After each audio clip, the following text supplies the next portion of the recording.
This has got to be one of my favorite cameras that I own. It's the Rolleiflex 3.5. That's a f3.5. The camera is probably from the 1950s. I believe this is post World War II. I looked up, I believe it's like 1953, I believe. It is definitely an old camera. So basically we've got two lenses here. This one captures your image. This is the lens that you actually look through. And this is one of those you look down to see the focus. Basically it's a fixed lens. There's no zoom on it. It's just focusing with that dial there. It's pretty simple. We've got your shutter release here. There's a little protective thing so you don't actually push the button.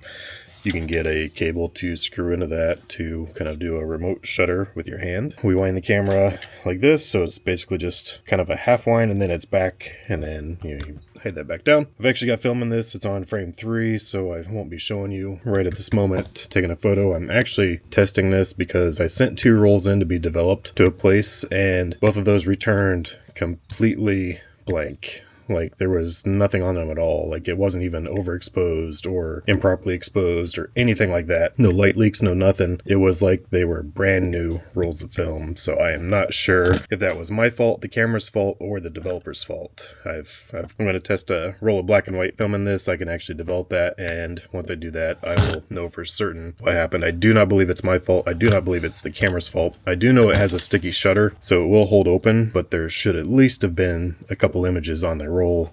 So I'm wondering if somehow the developer dropped the roll of film while they're transferring it or something and exposed it to light. That's my thought, because there was nothing on it.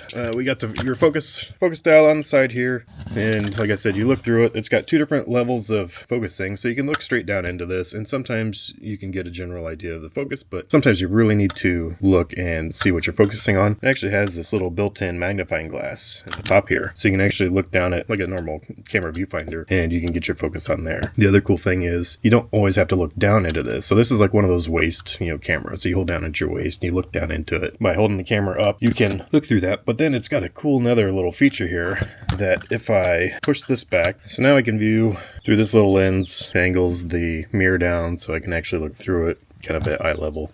It's kind of a really cool thing that they build that in. Basically that's all it is you just push it down, it automatically locks, and then you just tap it back up and it pops forward. So, and really kind of cool how they figured this out. Once you get done, you can pop that back in and you can close that up. To change the speed, we've got these 2 dials on the side here. The left one does your f-stop, so it's this bottom ring that's kind of showing, so we got 3.5 all the way up to f22, and then this right one here does your speed, so it goes all the way down to the bulb. So I think that's as long as you're holding down the shutter, it stays open, and then it goes all the way up to 500. I've had some issues with this. It kind of gets stuck in between 250 and 500. I believe that's just kind of like the camera's kind of gummed up. I don't believe it's ever been through a CLA, which is clean, lubricate, and adjust.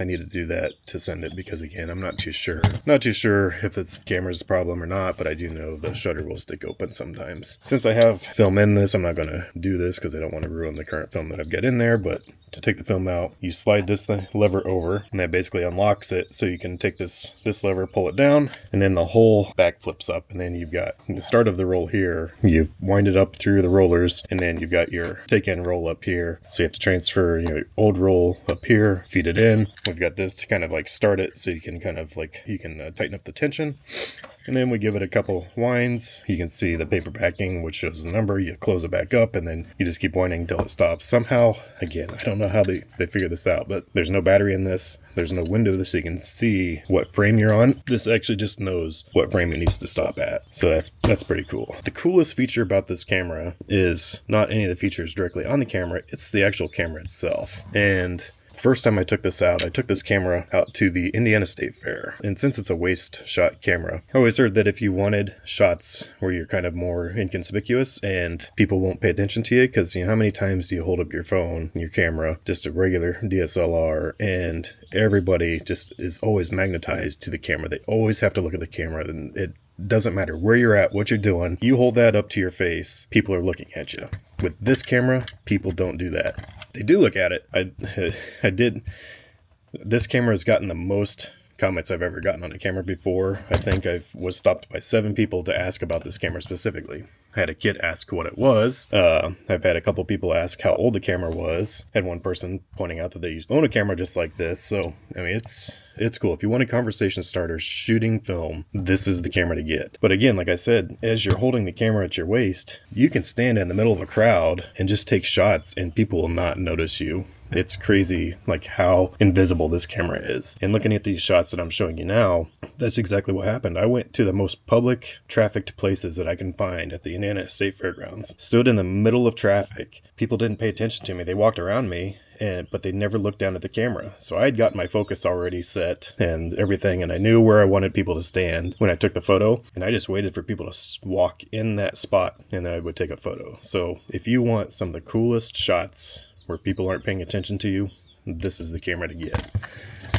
And they just look beautiful. It's medium format, so the frames are huge compared to a 35mm, and they just capture so much detail. So yeah, if you want a cool camera, go find yourself a Rolleiflex. This is one of the cheaper models because it's a 3.5. The glass, the lenses are a little bit smaller. The 2.8 has larger glass. It's also a much heavier camera. Some people don't like that. This camera takes amazing photos anyway. So also I know that they have some with built-in light meters. This is a pretty low feature-rich camera. But it takes photos. So yeah, that is the Rolleiflex 3.5.